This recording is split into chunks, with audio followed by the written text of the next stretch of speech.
Bueno, buenas noches para todos. Muchas gracias por venir, por acompañarnos hoy. Eh, mm, Quería presentar a una gran amiga, una arquitecta súper talentosa, la arquitecta Roxana Tapia de Bolivia, que va a estar dando una conferencia, una charla súper interesante hoy sobre su experiencia en Cochabamba. Es muy importante para nosotros tener a Roxana hoy. Eh, Roxana es una persona extraordinaria por su trabajo profesional y también por sus cualidades humanas, y realmente somos muy afortunados todos de tenerle con nosotros hoy.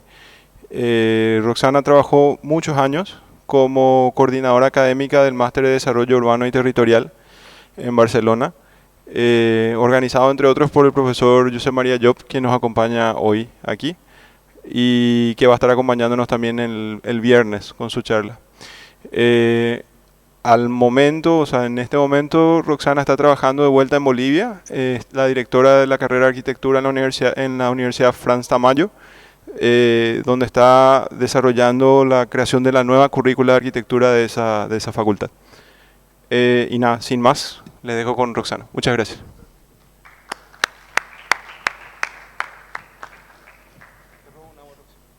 Sí, claro. Sí, sí, sí. Bueno, muy buenas noches. Voy a aprovechar mientras terminamos de hacer toda la parte operativa técnica.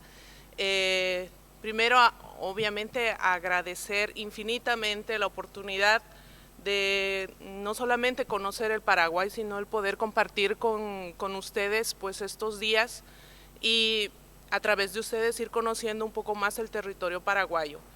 Para un latinoamericano, creo yo, voy a hacer una generalización, es uno de los países de los que muy poco se sabe, y estos días he podido descubrir realmente cosas sumamente interesantes en relación a este país que, siendo vecino, es un vecino que no hemos mirado mucho, y me parece muy importante y muy interesante todo lo que estoy aprendiendo estos días aquí con todos ustedes.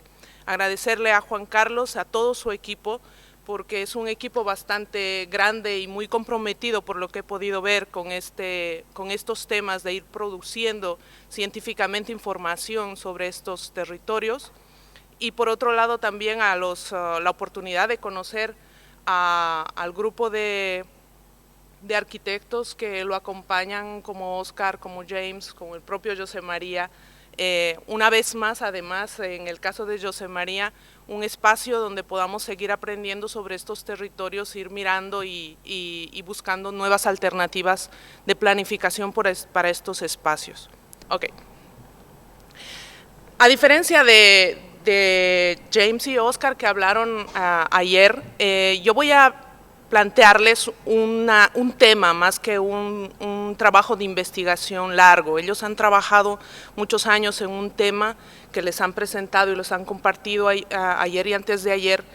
En mi caso no es un trabajo de investigación excesivamente largo, sino es más bien mirar desde otros puntos de vista algunos territorios desde conceptos que hemos ido aprendiendo en la academia. Por lo tanto,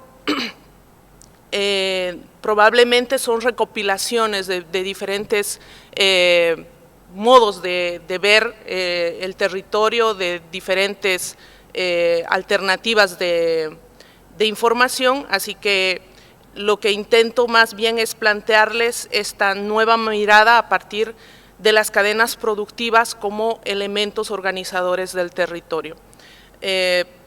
Fundamentalmente voy a hablar del caso de estudio de los valles de Cochabamba, pero dadas las circunstancias de estos días que hemos estado en el workshop, he un poco reconfigurado la cosa para que nos los planteemos de diferente manera también. Más que conocido es el fenómeno macrocefálico que tiene y que caracteriza tanto a las ciudades latinoamericanas. Pero este fenómeno macrocefálico que aparentemente en este momento nos impulsa a hablar sobre las grandes metrópolis de Latinoamérica, al mismo tiempo nos debe hacer reflexionar sobre el gran desequilibrio territorial que sufre nuestro continente. 5 de las ciudades más importantes, más pobladas de Latinoamérica, del mundo, perdón, están en Latinoamérica. Y esto significa que nuestro vasto territorio tiene también grandes espacios de oportunidad que no están siendo ni siquiera analizados, y es probablemente uno de los primeros momentos en los que el propio Paraguay se plantea mirar otros territorios como el Chaco, como el caso de las Tres Fronteras, y los que estamos analizando en el workshop. Esta idea de migración hacia las ciudades, que en un inicio nació como el discurso del derecho a la ciudad de Henri Lefebvre, ha significado no solamente el crecimiento excesivo de muchas ciudades, sino incluso la ruptura administrativa de muchos de estas ciudades, que cada vez se complejizan más en cuanto a su administración y su gestión. Entonces esto nos hace pensar que realmente llegará un momento en el que no podremos realmente plantear alternativas si no es o en conjunto o más bien defragmentando de alguna manera estas ciudades. Entonces tal vez es momento de hacer un parón en este momento de gran crecimiento en las ciudades latinoamericanas. Otro gran problema y muy característico de la ciudad latinoamericana son los slums. Los slums nacieron inicialmente como espacios de descanso para la maquinaria humana que supuestamente deberían ser parte de una actividad económica industrializada, que en el caso latinoamericano no se dio. Nosotros pasamos directamente de la actividad primaria de extracción de recursos naturales a directamente una actividad terciaria. Muchas de nuestras ciudades hoy en día se califican como ciudades terciarias, habiendo sido inicialmente simplemente de extracción. Esta actividad secundaria de transformación de la materia prima es probablemente ese eslabón perdido que nuestras ciudades necesitan de alguna manera recuperar para que nosotros podamos plantear otras maneras de hacer sin tener que pasar de depender de una actividad primaria sin recursos a otra actividad terciaria que es de prestación de servicios que lamentablemente solamente sirve a poderes internacionales muy grandes. ¿Cómo podemos plantear esto? El planteamiento fundamentalmente ahora se está dirigiendo hacia mirar no solamente la ciudad central ahora, sino los territorios aledaños a estas, y mirar que dentro de estos grandes territorios existen y han surgido diferentes ciudades al interior que han ido desarrollándose poco a poco, pero en conjunto hacen un sistema de ciudades que funcionan en red en cierta manera y que crean entre ellas, o que deberían en todo caso crear entre ellas, más sinergias que no dependencias propias de la ciudad central. El caso, por ejemplo, de la sabana bogotana es uno de las redes de ciudades que hoy en día empiezan a mirar este lado, y ciudades como Zipaquirá o Facactivá son ciudades que empiezan a tener mayor músculo y ya no ser tan dependientes de la ciudad central, sino buscar su propio rol y su propio desarrollo dentro de este territorio, de manera más independiente. Lo mismo debería o está planteándose en el propio Paraguay. Todos esos puntos rojos que ustedes ven son oportunidades para poder buscar quizá ese equilibrio latinoamericano que es tan importante en nuestros territorios y no centrarnos simplemente en la ciudad central. Este tema, o el discurso, si ustedes quieren, de ciudades intermedias, más adelante lo va a desarrollar con muchísimo más detalle José María, pero simplemente quiero abrir un poco la puerta en este sentido para tener esta mirada. Muy rápidamente, ¿qué se entiende por ciudades intermedias ahora mismo? Primero que que es todavía un concepto abierto. Es un concepto abierto en el entendido de que tiene que ver mucho con el entorno territorial en que cada una de estas ciudades se encuentra. Y este entorno territorial al mismo tiempo le provee a esta ciudad de una identidad propia, de un rol que esta ciudad debe cumplir en ese territorio, y que gracias a ese rol de esa ciudad se inserta en este sistema de ciudades y que de alguna manera le provee de una jerarquía diferente a una de la otra, de tal manera de que unas con las otras se apoyan buscando un desarrollo ya no solamente centrado en la ciudad misma, sino de todo ese territorio. En función de esa jerarquía regional que tiene esta ciudad, también se establece una diferencia en el grado de urbanización. Algunas ciudades estarán muchísimo más grandes, las llamadas quizás ciudades medianas, y otras que terminen siendo las intermedias o las más pequeñas. Al mismo tiempo, este grado de urbanización también le concentrará diferentes infraestructuras que le caracterizarán por un índice de compacidad que significa que estas infraestructuras tengan mayor cercanía al ciudadano y que por lo tanto esta cercanía del ciudadano pueda permitir hacer un tipo de vida mucho más vivible que no de las ciudades grandes en los diferentes países.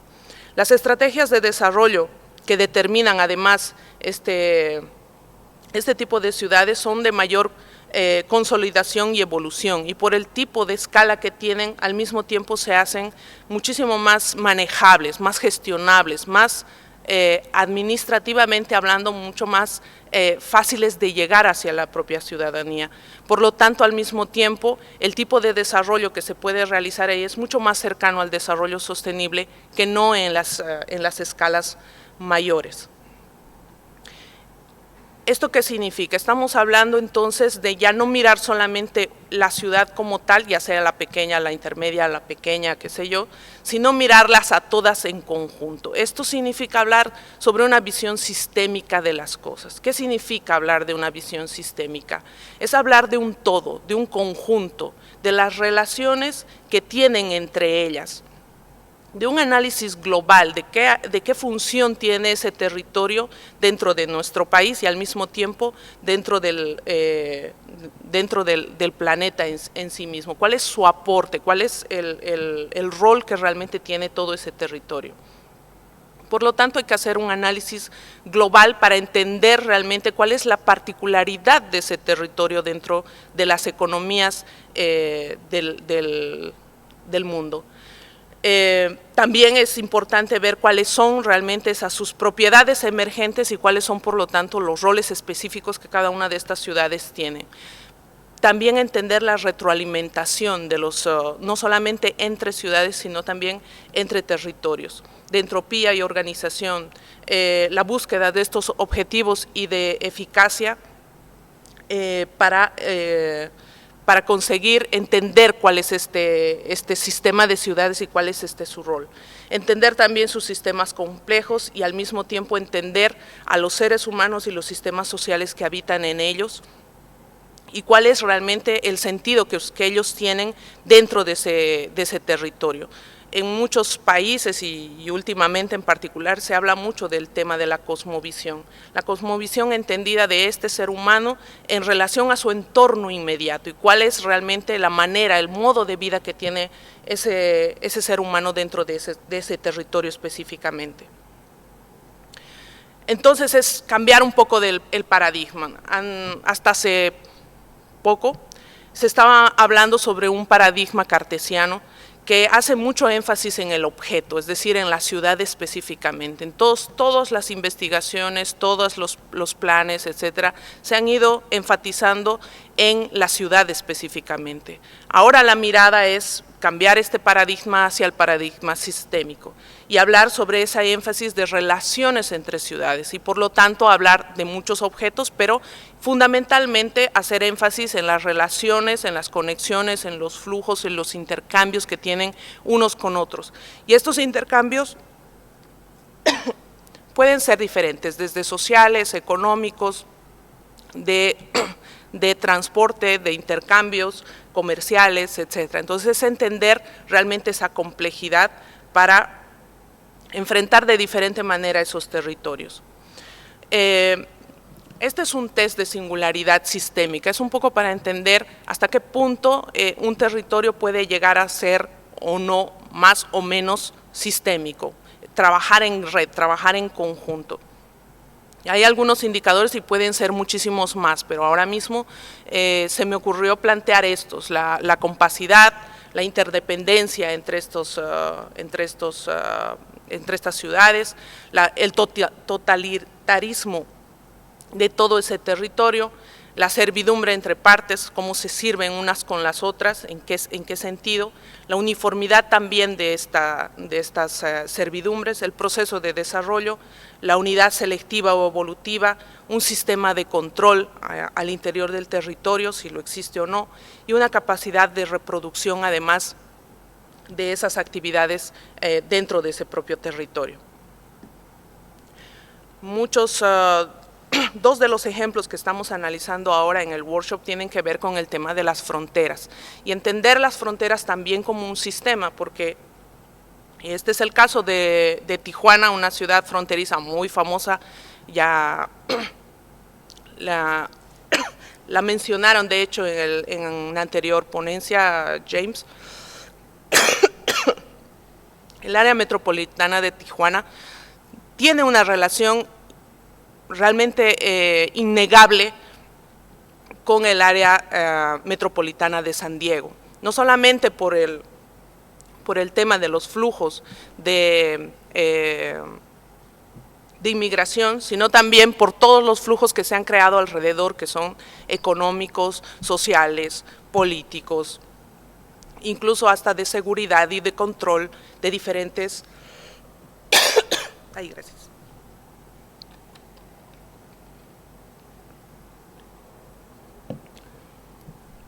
Sabía que me iba a atacar un poco la tos, perdón. Entonces la complejidad en un territorio que además de todo es fronterizo, probablemente se duplica, justamente porque hay que entender no solamente lo que sucede de este lado, sino también del otro lado. Entonces es importante tener esta visión mucho más global de qué es lo que está sucediendo en ese territorio a pesar de las fronteras. Otro elemento que quiero plantear es el tema de las cadenas productivas. Las cadenas productivas fundamentalmente son todo ese proceso que se lleva a cabo entre medio de el trabajo y la posibilidad de comida. Ay, perdón.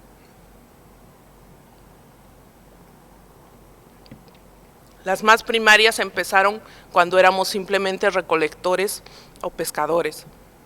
Y poco a poco se fueron incrementando en complejidad a partir de la agricultura y la inserción de algunas herramientas para el trabajo de la tierra. Luego se complejizaron un poco más cuando la actividad artesanal introdujo otro tipo de herramientas y además un primer mercado de intercambio de estos productos iniciales que se transformaban. Posteriormente aparecieron los consumidores por un lado, el mercado creció y las máquinas se introdujeron como parte de este proceso de cadena productiva. Y hoy en día los consumidores crecieron en cantidad, ya las maquinarias se industrializaron como tales y crecieron otro tipo de elementos que complejizan muchísimo más esta cadena productiva, como las reservas de información por un lado, las reservas de capital por el otro, y la introducción de diferentes servicios, bienes y servicios que acompañan a todas estas cadenas productivas. Y además del uso de las energías para cada uno de estos procesos que van acumulando complejidad en el tiempo. Ahora estamos hablando entonces de este gran paradigma de la complejidad que fundamentalmente se puede ver en el tema de las cadenas productivas en el territorio. Otro elemento importante, el metabolismo del sistema. Si hemos hablado ya de dos cosas fundamentales que son las cadenas productivas y esta relación sistémica entre estas ciudades, también hay que entender que este sistema no va solo, sino que además de este sistema y al interior de sus relaciones y flujos, las cadenas productivas introducen energías y salen residuos a partir de un otro entorno inmediato a este sistema. Por lo tanto, no solamente es mirar entonces la relación de las ciudades, sino también su entorno inmediato. Pero no solamente eso, sino también entender que este entorno del sistema, que en este caso lo he querido representar como si estuviéramos hablando de la parte del sistema y la relación sistémica entre ciudades como lo urbano, el entorno del sistema estaría haciendo la relación con lo inmediato del entorno, que sería lo rural, pero ambos elementos tampoco están solos y este metabolismo tiene que considerar también los elementos que le adicionan la matriz biofísica de su territorio. Por lo tanto, no solamente es mirar esa relación inmediata del urbano a lo rural, sino además sumarle este otro territorio al entorno, que es realmente el que provee, en este caso, por ejemplo, del agua para riego, en el caso de las áreas rurales, para el consumo urbano. Entonces quiero que se queden fundamentalmente con estos tres conceptos que me parecen fundamentales: el sistema de ciudades, las cadenas productivas y el metabolismo territorial. A partir de estos tres elementos voy a intentar contarles cómo, en un caso de estudio, los valles de Cochabamba de Bolivia, de donde soy oriunda, de alguna manera tradicionalmente se ha ido desarrollando una manera de plantear este territorio. Muy rápidamente, Bolivia es un país que está muy en el centro de Sudamérica, muy vecino de ustedes, por cierto. Al día de hoy no tenemos muy claro, igual que ustedes, cuál es realmente el número del censo, tenemos exactamente el mismo problema, pero los datos oficiales iniciales que se lanzaron del censo del 2012, teníamos alrededor de 10 millones, un poco más, un poco menos, millón arriba, millón abajo básicamente. Tiene tres ciudades fundamentales: Santa Cruz, La Paz y Cochabamba. Santa Cruz es la que está más cerca al Paraguay, tiene alrededor de 2 millones, La Paz es la que es la ciudad administrativa en la parte de los Andes, de 2 millones de habitantes también, y Cochabamba es la ciudad que está en el medio, es la zona que corresponde a la zona de los valles, y aproximadamente tiene 1,5 millones de habitantes en este momento. Es la ciudad, como muestra en el gráfico, en rojo, es la ciudad que de alguna manera siempre ha unido a estas dos grandes regiones, la del altiplano y de los llanos, que es La Paz y Santa Cruz. Por lo tanto, es una ciudad que siempre ha hecho como de rótula entre estos dos grandes, entre estas dos grandes piezas, digamos, de desarrollo del país.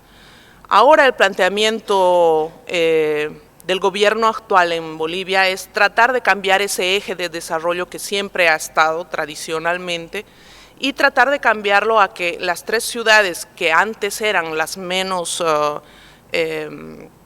vistas, si ustedes quieren, que son Cobija, Trinidad y Tarija, se conviertan en ese nuevo eje de desarrollo. A partir de estas tres ciudades han ido apareciendo muchos proyectos que quizá les suenan a ustedes, sobre, por ejemplo, la explotación del gas, la explotación del petróleo, la soya también, también los corredores bioceánicos que atravesarían la zona ya de la amazónica de Bolivia, donde Cobija se convierte en un punto como muy principal. Cochabamba, pero dentro de este nuevo eje, de todas maneras, sigue estando en el centro de todo lo que sucede. Por lo tanto, su ubicación estratégica la hace una ciudad que realmente hay que ponerle mucho apunte, si ustedes quieren. Además, Cochabamba, por estar ubicada en el centro, es una ciudad privilegiada en cuanto a las conexiones con todo el país. Tiene prácticamente llegada desde Cochabamba a absolutamente todos los demás departamentos del país. Y es una ciudad que está justamente en la parte en la que se acuesta la cordillera de los Andes, que crea unos valles bastante productivos. De toda esa área que tiene Cochabamba, el 27,18% del total todavía sigue siendo de uso agrícola exclusivo. A pesar de que hay una gran degradación, una pérdida de muchos recursos y todo, pero yo quiero hacer hincapié en que realmente, quitando la zona montañosa de los Andes, que es la que puntea del 42,78%, del restante sigue teniendo un porcentaje bastante importante de tierras para cultivo. Esta es una fotografía general del territorio.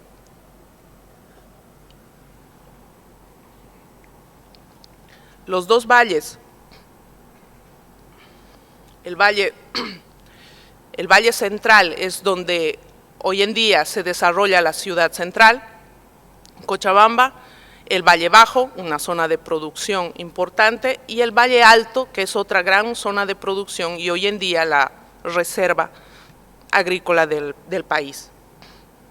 Voy a hablarles de estos dos territorios fundamentalmente, pero es para entender, la fotografía es para entender la cercanía que hay entre la ciudad central, que tiene 1,5 millones de habitantes, ella sola, pero con el grupo de ciudades en su entorno, el área metropolitana de Cochabamba, puede alcanzar fácilmente los 2,5 millones. Y el otro es hablarles sobre este otro valle alto, que es en la zona de producción. La cercanía entre estos dos no pasan los 20 kilómetros. Mientras en la zona del Valle Central de Cochabamba se está hablando de una expansión de la ciudad en mancha de aceite, y se hablan de las tendencias de crecimiento, de la conurbación y hoy en día de la metropolización. Se ha aprobado hace muy poco la ley que establece el área metropolitana de Cochabamba, donde se incluyen estos diferentes municipios que están alrededor, Sipesipe, Binto, Quillacollo, Colcapiro, Atiquipaya y Sacaba. Una característica que ha hecho que obviamente esta ciudad, vista ya como un área metropolitana, pues tenga un boom en la construcción y de la ocupación del territorio con residencia bastante importante. Versus este otro espacio que es el Valle Alto, que hasta el día de hoy por lo menos se conserva relativamente en una relación más equilibrada con lo rural, se están hablando de conexiones entre lo urbano y lo rural. Yo quiero plantearles aquí cómo funciona en realidad este valle. Este valle se fundamenta en esa cadena productiva de la agricultura. Cada uno de estos municipios que están alrededor, Tolata, San Benito, Clisa, Villarribero y Arani, se han especializado en un tipo de cultivo. Por ejemplo, los duraznos de San Benito son sumamente famosos y la feria del durazno se realiza en San Benito. San Benito tiene como escudo el durazno, Tolata es el de las peras, Villarribero es de las verduras, Arani es del maíz. Cada uno de ellos ha ido en el tiempo estableciendo una cierta característica agrícola que la ha hecho diferenciarse del resto. Y las dos ciudades principales, la ciudad de Punata y la de Clisa, se han convertido en esos centros de acopio de toda la producción del valle, y desde aquí se llevan no solamente hacia el área de Cochabamba, sino también al interior del país. La zona de Clisa también es la que le provee, si ustedes quieren, de servicios, todo lo que significa servicios hacia la agricultura están concentrados en este municipio de Clisa, y entre todos prácticamente funcionan como una gran máquina de trabajo de la agricultura. No todo es tan paradisíaco como lo que les estoy diciendo, y quiero aclararlo, porque ahora está entrando en un proceso de cambios también territoriales muy potentes, porque se está mirando a este territorio como un lugar de oportunidad para los Juegos ODESUR. Aquí se están implementando las canchas nuevas de básquet, el gran hipódromo, se está planteando una nueva reconfiguración de este territorio, aparentemente para brindarle mayores oportunidades, pero yo quiero plantearles también lo que podría significar a futuro, ¿no? Porque obviamente el implementar una infraestructura de características territoriales, pues lo que va a hacer es obviamente atraer a mayor cantidad de gente a vivir a estos lugares, y por lo tanto va a haber una disminución importante del uso del suelo agrícola. Cochabamba siempre se ha mantenido en la línea de ser una ciudad de característica y de un rol muy propio de la agricultura. Este es un timeline que no les voy a describir todo, lo único que quiero es plantear dos cosas. Cuando En 1542 llegan los primeros íberos a Cochabamba. No se apoderan de las tierras directamente, sino compran la tierra. Y esto queda registrado en documentos en la Villa Imperial de Potosí y son registros coloniales que se pueden verificar. ¿Esto qué quiere decir? Que la compra de tierras en Cochabamba significó que la gente original de estos territorios sabían de su gran riqueza y sabían del valor que tenía esta tierra. Entonces no fue simplemente llegar a un lugar y apoderarme como fue en muchos otros territorios en Latinoamérica, sino que realmente tuvieron que transar por la gran riqueza que tenían esas tierras. Y la otra cosa que quiero también mencionarles es que en 1730 la primera sublevación que se da en contra de la colonia española está liderada por un mestizo que es Alejo Calatayud, a causa del incremento de impuestos que se da justamente a las tierras. La producción de las tierras tenían un impuesto que en el caso de Cochabamba, por tener mayor cantidad de producción, se eleva y por lo tanto nace ahí la primera sublevación contra la colonia, también en el entendido de que esta tierra era tan productiva y tan rica que realmente significaba mucho para la corona española en ese momento. Fue en la época del Incario también el lugar estratégico desde donde se proveía de alimentos a la zona del Collasuyo. El punto rojo es donde está más o menos ubicada Cochabamba y toda la zona de color durazno es la zona del Collasuyo. Desde ese territorio se podía proveer prácticamente hasta la mitad de Chile alimentos por sus grandes infraestructuras de acopio de alimentos. Nosotros tenemos unos residuos arqueológicos en Incayacta que son justamente eso, los grandes espacios de acopio de alimentos desde donde se repartía al resto del territorio cuando eran momentos de baja producción o en época de invierno. Cochabamba además también está marcada por su gran característica agrícola en sus dos fundaciones. Es una ciudad que se fundó 2 veces. En la primera se fundó en una zona baja de Cochabamba, a los pies del Cerro de la Coronilla, muy histórico para nosotros, pero esta zona específicamente era la zona del mercado. Era la zona donde se intercambiaban los productos que llegaban de los otros valles y que se comercializaban en ese territorio. En la primera fundación se establece como el lugar idóneo para fundar esta ciudad. En cambio, en la segunda fundación, que fue a raíz de la muerte del primer fundador, y entonces por lo tanto como que se elimina, si ustedes quieren, la fecha de la primera fundación, simplemente es eso. En la segunda fundación, en cambio, sí se establece un nuevo espacio, ya con la plaza de armas, la iglesia, etcétera, con todas las características de la colonia, pero también resaltar que están justamente al lado de la zona de la chacra del Algarrobal, que era la zona de producción más inmediata y más productiva de la zona, la que alimentaba la ciudad, si ustedes quieren, en esa época. Entonces también, en ambos casos, la ciudad siempre está muy ligada a esa producción agrícola muy fuerte, pero no solamente ahí. Cochabamba siempre se ha identificado como una ciudad muy fuertemente agrícola.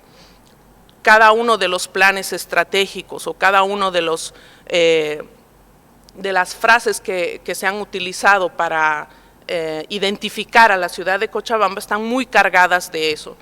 Cochabamba ha sido siempre muy conocida por ser el granero de Bolivia, el corazón de Bolivia, la eterna primavera por la gran vegetación, la ciudad jardín, la ciudad para todos, y hoy en día es el corazón de la madre tierra, haciendo alusión a la Pachamama muy propio de los pueblos indígenas de la zona.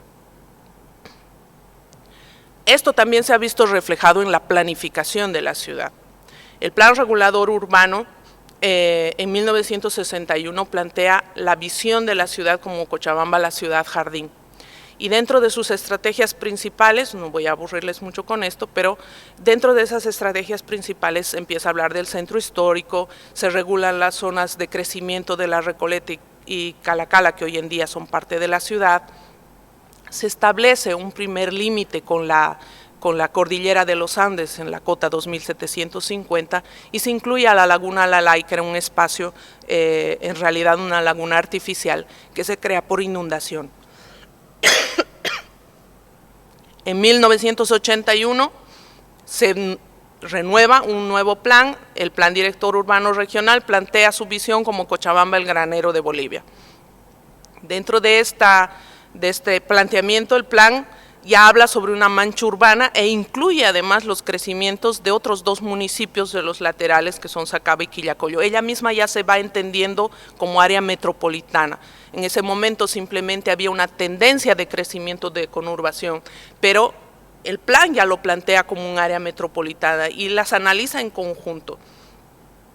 Plantea también distritos agrícolas, no solamente urbanos, y dentro de estos distritos agrícolas deriva, si ustedes quieren, las competencias municipales hacia el departamento, que es una instancia superior y que debería ser la que vele por toda la producción, en este caso territorial.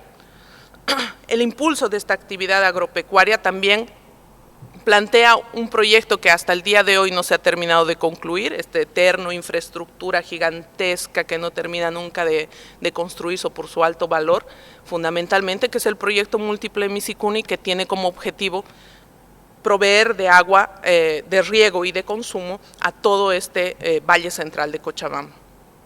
Y por último, y el que está vigente al día de hoy, el Plan Municipal de Ordenamiento Territorial del 2009, que plantea una ciudad para todos. Este plan plantea incluir los crecimientos que se han dado de manera espontánea por encima de la cota 2750, haciéndolos parte ya de esta ciudad, y plantea nuevamente los distritos agrícolas, pero se incluyen como estrategias, espacios estratégicos para proteger el medio ambiente y la dotación de agua para la ciudad. Esta visión, otra vez, de ser tan rural y estar tan ligada a la actividad agropecuaria, pues se va viendo también en temas de planificación. Dentro de la propia ciudad, el sistema de mercados también se entiende como ese espacio de intercambio que de alguna manera se especializa en diferentes cosas. Tenemos varios mercados y cada uno de estos mercados a su interior tienen espacios diferenciados para cada uno de los productos que llegan de los diferentes valles. Entonces aparece el mercado de las papas, el mercado de las artesanías, el mercado de las flores, el mercado de las verduras, etcétera, que a pesar de estar en un solo espacio, tienen un espacio diferenciado entre el medio y que también reproduce un poco lo que les había explicado antes, ¿no? Esa especialización de estas ciudades y de ese producto específicamente. Lo mismo sucede en el caso específico del circuito ferial del Valle Alto de Punata, la ciudad que les decía que es la que sirve un poco de acopio y que de ahí se lleva la producción no solamente a Cochabamba, sino al interior del país. Tiene una red de mercados que cada uno de ellos también centraliza a modo de acopio toda esa producción y la distribuye en la ciudad y en el interior del país. Entonces aparece la playa del ganado, donde se concentra toda la transacción, digamos, de ganado en general, la plaza de granos, la de papas, la de coca, la de locotos, etcétera. Cada uno de estos acopian toda la producción del valle y a partir de ella se vuelve a redistribuir. Esta lógica entonces, dentro de Cochabamba específicamente, ha ido sirviendo para incluso de manera casi diría yo semi-espontánea, se vaya introduciendo como una estrategia de planificación. A pesar de todo esto, que ya les decía antes, no es que Cochabamba esté de las mil maravillas, tiene muchísimos retos todavía por cumplir y entre ellos pues el tema de la desertificación de tierras a partir de la explotación constante, por ejemplo, de la producción agrícola es uno de sus grandes problemas. La falta de agua para riego, que es un tema que viene ya por una década, no, diré por casi ya un siglo, de tener como un problema que cada vez se acusa mucho más y que hace que ese proyecto Misikuni, del que estaba hablándoles hace un minuto, se convierta realmente en una cosa sumamente prioritaria. Y al tener estos dos componentes de la desertificación y la falta de riego, pues hay un abandono muy importante de la actividad agropecuaria ahora mismo y se necesita fortalecer esta actividad, y para eso se necesita mucho trabajo de por medio. Los altos costos de la producción agropecuaria también han hecho que esta cadena productiva, que todavía funciona de manera relativamente precaria, pues empiece a necesitar introducir industria. Pero al introducir la industria, pues obviamente estos costos se elevan muchísimo más. Y además el eliminar a los intermediarios, ¿no?, que son otro gran problema dentro de estas cadenas productivas, porque elevan el valor del producto para el consumo final. Aún así, dentro de las exportaciones bolivianas, la agricultura sigue estando en el cuarto lugar de importancia, y por lo tanto el país todavía sigue planteándose alternativas en este sentido para buscar una manera de fortalecer esta actividad en Bolivia.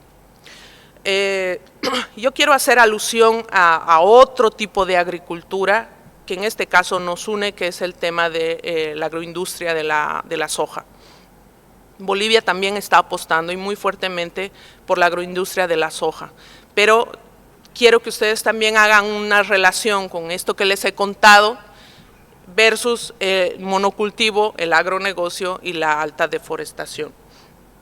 En el caso, lo que he pretendido mostrar es simplemente un pantallazo de lo que está sucediendo también en todos los demás países que estamos apostando por el caso de la soja específicamente. Estamos metidos en el mismo tren, Bolivia, Paraguay, Argentina, Uruguay y el Brasil. Esto ha significado una ocupación de unas tierras realmente importantes que han dado incluso a la República Unida de la Soja, que es así como se la denomina este territorio que hoy en día ocupa los cultivos de soja, que como ustedes pueden ver realmente es bastante importante, y en el caso de Paraguay muy preocupante. El gráfico muestra el porcentaje de suelo utilizado para el cultivo de la soja del total del país. En el caso de Bolivia, de toda la extensión de su país, utiliza el 24%, pero Paraguay utiliza el 66% de su territorio para el cultivo extensivo de esta soja.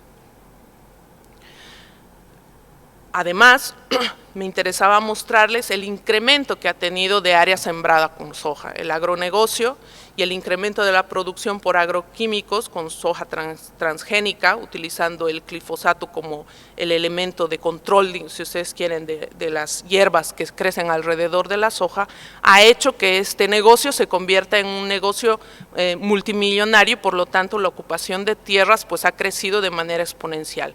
En el caso de Bolivia, que está muy cercana a la paraguaya, ha crecido casi 5 veces en 10 años. ¿Esto qué ha significado? Pues una transformación del paisaje agrícola muy importante. Estos son los nuevos paisajes de la soja en el caso boliviano, y que al introducir además la maquinaria se han convertido en este tipo de paisajes que ya son casi reconocibles como o un bosque o un espacio de agricultura.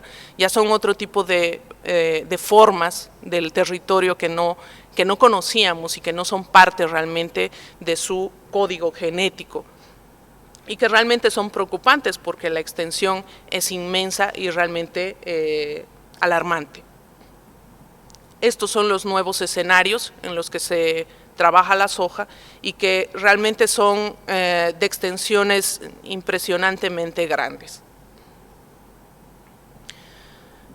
Esto pues le está significando al territorio una bomba de tiempo, y creo que mucha gente lo dice, no es precisamente una cuestión de simple alarmismo, sino que realmente la utilización de estos agroquímicos en muy corto tiempo hace inútil la tierra que está produciendo hoy en día en soja. Por lo tanto, es ahora que realmente uno debe preocuparse por buscar un cierto equilibrio en la producción de esta soja y buscar la manera de controlar esta expansión. Pero ¿será posible que realmente las cadenas productivas puedan servir como una estrategia de ordenamiento territorial? Yo quiero comentarles que en el caso ecuatoriano lo han utilizado específicamente como plan nacional para ordenar su territorio. Les he traído solo un ejemplo para que vean cómo ha funcionado, pero cómo es posible encarar la planificación territorial desde este punto de vista de las cadenas productivas. Muy rápidamente, los principios de la gestión regional y la planificación territorial en el Ecuador se sustentan en estos 6. La subsidiariedad, intentando de que realmente todos ganemos y no sea una cuestión de la ciudad más grande o la ciudad más pequeña, que haya una cierta equidad en cuanto a la distribución de los recursos, que haya cohesión entre los territorios para entenderse justamente en todo este proceso de cadena productiva, que se busque la sustentabilidad a través de un manejo más adecuado de toda esta cadena productiva y que esta productividad sea sistémica, por lo tanto que tanto como entre, salga, como quien dice, ¿no? Que sea un ciclo que de alguna manera se pueda mantener en el tiempo y que al mismo tiempo también se preocupe por la seguridad integral de estos territorios, buscando justamente ese equilibrio. La metodología que han utilizado es a partir de un diagnóstico crítico por sistemas territoriales, luego se han planteado un modelo territorial, el actual, lo han analizado, han buscado escenarios posibles y han planteado un modelo de territorio deseado, buscando además los proyectos que en este caso lo podrían hacer viables. Se han planteado diferentes regiones de planificación, que son 7, solamente voy a hablarles o plantearles de la zona 5, que es la zona donde está la ciudad de Guayaquil, la segunda ciudad más importante ecuatoriana. Primero hacen un análisis de justamente cuáles son este sistema de ciudades que lo componen. Guayaquil, Santa Elena, Durán, Milagros, Babahoyos y Quevedo son las ciudades de esta región que son importantes, cuáles son sus conexiones, etcétera. Y empiezan a analizar en términos más económicos qué significa esta ciudad para el Ecuador. El 29% del valor agregado bruto nacional se plantea desde este territorio a partir de la agricultura y la pesca fundamentalmente. El 60% de las ciudades del entorno tienen como fuente económica el comercio y los servicios. Hay un 32% de industria y manufactura, un 15% del sector primario. Tienen 475,000 cultivos permanentes entre banano, café, cacao, caña de azúcar, naranja, otros que son de arroz y maíz, que son cultivos transitorios que ocupan 527,000 hectáreas, 676,000 hectáreas están relacionadas a la actividad pecuaria. Es una zona que tiene una actividad muy importante en este sentido de la agropecuaria, pero al mismo tiempo es un espacio, un territorio que tiene infraestructuras de apoyos como silos, mercados, peladoras, centros de acopio, etcétera, que van ellos identificando dentro de este territorio para entender justamente cómo funciona esta cadena productiva en el mismo. Existen ingenios azucareros de la región que producen el 70% del consumo nacional, hay industrias empacadoras, procesadoras de alimentos, una salinera internacional. Hay una infraestructura logística muy importante para la salida de toda esta mercadería, que es a partir del Aeropuerto Internacional de Guayaquil y el puerto marítimo que está en la zona del Pacífico. Y además, como potencial, la industria hidrocarburífera que hoy en día empieza a ser muy importante en esta región. Hacen un análisis entonces a partir de reconocer cuál es el estado actual, cuáles son las zonas fundamentalmente de problemas o el mapa de problemas o de conflictos. Identifican esas 4 áreas y principalmente la central, que es el área de Guayaquil, pero al mismo tiempo las otras áreas donde fundamentalmente hay problemas de disminución de ecosistemas, contaminaciones, la disminución de zonas de manglar por la expansión del cultivo de camarones, la pérdida de calidad también en los suelos justamente productivos por el uso de pesticidas, de fertilizantes, la gran cantidad de residuos sólidos que se van produciendo, la alta institucionalidad además concentrada en la ciudad de Guayaquil, que para todo se necesita trabajar muy ligados a esta ciudad, etcétera. Todos estos problemas se plantean también al mismo tiempo como el negativo, ¿no? el mapa de potencialidades que podemos rescatar de este territorio, cómo podemos buscar unas estrategias que nos permitan hacer que todas esas cadenas productivas, porque en este caso son varias, cómo todas esas cadenas productivas pueden entre ellas de alguna manera apoyarse y hacer que este territorio pueda seguir produciendo y seguir desarrollándose, pero dentro de unos ciertos controles y buscando que sea lo más sostenible posible. Pues obviamente es indudable que la ubicación estratégica, en este caso de Guayaquil, es uno de las potencialidades más grandes que tiene este territorio, dado que tiene un puerto y un aeropuerto dentro de este territorio muy importantes y de contacto internacional, tiene un sistema de ciudades establecido, tiene un potencial de suelos agrícolas importante, sin limitaciones y con limitaciones alcanza casi el 70% del territorio, por lo tanto es una zona altamente productiva, tiene recurso agua, que es muy importante en este caso, tiene patrimonio natural y cultural, tiene un crecimiento de la industria hidrocarburífera que recién prácticamente está empezando a desarrollar, y tiene la existencia de gas y petróleo en la zona que han sido identificados y que posiblemente serán recursos que se vayan a explotar a futuro. Todo esto sumado ha hecho que se planteen este territorio desde un punto de vista justamente de cómo hacer que estas cadenas productivas puedan fortalecer el desarrollo de esta ciudad y no sean más bien este elemento que destruya el territorio, sino más bien el que le aporte y que de alguna manera equilibre todos estos procesos. Los proyectos que se plantean entonces están resumidos en estas 6 estrategias, que son fundamentalmente la inserción activa del patrimonio ambiental, el fortalecimiento de una red de nodos articulados y diferenciados, cada uno de ellos tiene un rol dentro de este territorio, el desarrollo rural y soberanía alimentaria como un eje principal, por eso hay todo un programa de fomento a la producción, la conectividad, energía y telecomunicaciones como elementos que enlazan y que fortalecen justamente esas relaciones, el uso responsable de los recursos no renovables, que se van equilibrando con algunos otros nuevas energías, y la diversidad cultural como un potencial importante para este desarrollo, de tal forma de que combinados estas 6 estrategias puedan realmente conseguir un desarrollo mucho más sostenible y mucho más amigable para este territorio.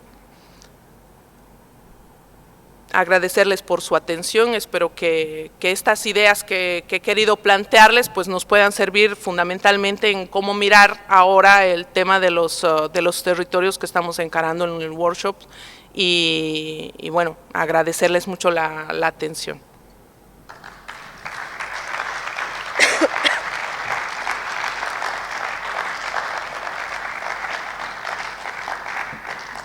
Si hay preguntas, curiosidades, pues estoy abierta. ¿Hay cansancio en las tribunas?